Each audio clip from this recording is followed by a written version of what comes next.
That did not sound like a sentence, did it?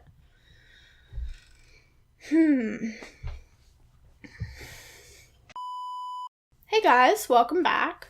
So in today's video, I have a digital character design time lapse, and I talk a little bit about the inspiration behind the piece a little later into the video. But for the most part, it was just sort of an experiment to work with Photoshop and digital art in general and just sort of push my boundaries and see what I was capable of. So I hope you guys enjoy the video and I will see you there. So to start off today's video, I wanted to begin by talking about the inspiration for the piece itself. And essentially the inspiration was very simplistic. I just wanted to design a queen character. And there wasn't much more to it than that. I just thought it would be an interesting concept to work with, and I've always really liked drawing characters, so it worked out. I did do quite a bit of development for this piece before I actually started on the digital version. I had done quite a few gesture sketches in my sketchbook to try to figure out what sort of pose I wanted this character in and what her clothing might look like, and there were a lot of different elements that I wanted to think about in more depth before I actually got into the artwork itself. When it came to the very rough sketch that you saw when I first started recording, I actually did that first on a piece of paper, then I scanned it in, then I took it into Photoshop and did my sketches more refined on top of that. And this is a method I've been sort of experimenting with lately, is trying to incorporate digital and traditional mediums into the same pieces. And there's no real reason for that except that I like both. And I've been doing a lot of traditional work lately, and I've always thought that sketching on a computer felt very strange. I wasn't quite sure why. It was just very unnatural and I didn't enjoy it. So I wanted to try to come up with a way that I did enjoy the sketching phase.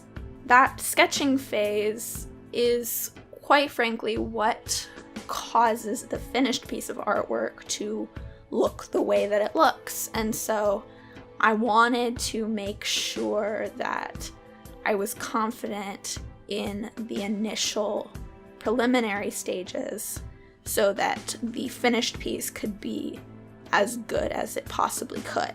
Something else that I was also working with on this piece is a different coloring style, and I know in the last video I also mentioned that I had used a different coloring style, and this is different from even that. So I've just been doing a lot of experimenting lately. I've been trying to see what way I like the best. And for this method, I went in first with grayscale so that I could make sure that the contrast was there and it was prominent. And then I used different overlay layers on top in order to add the color.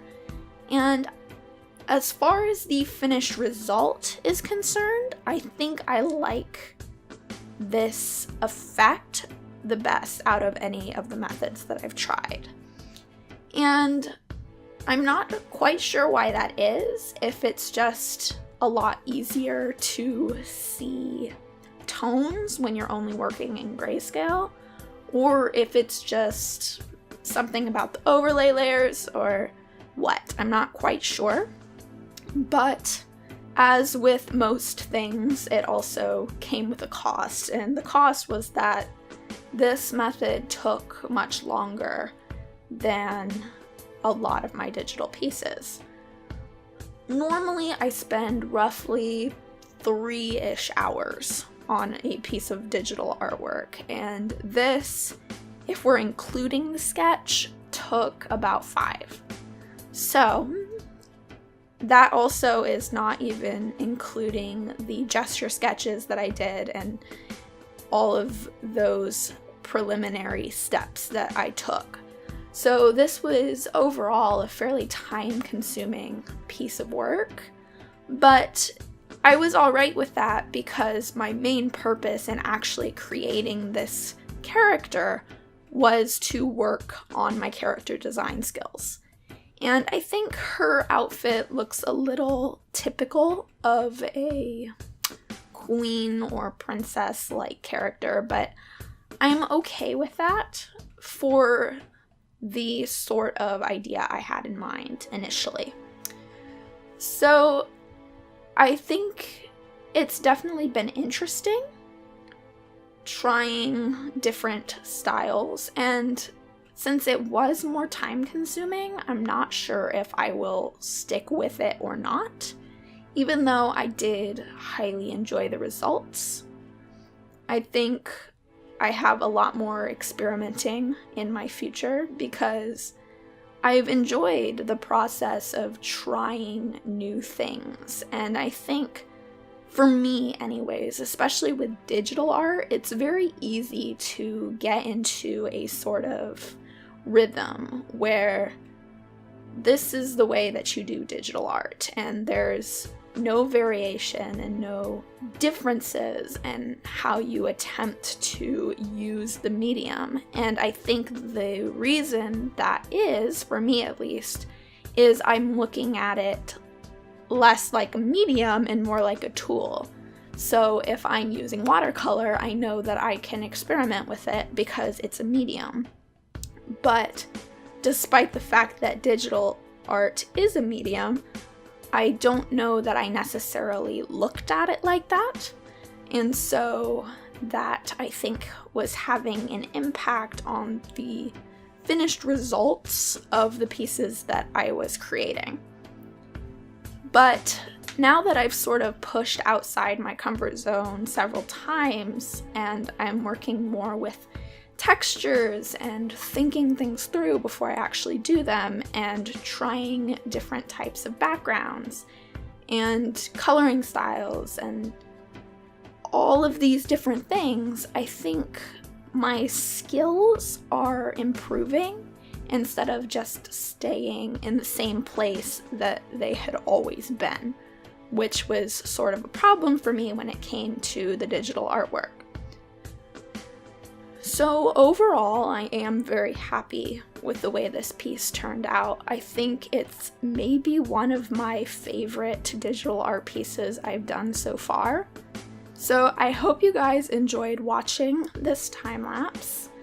There are prints of this piece available in my Etsy shop, and I will see you guys next time.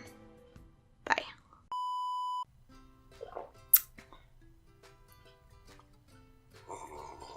Also, you see this, I'm trying to grow my hair out a little.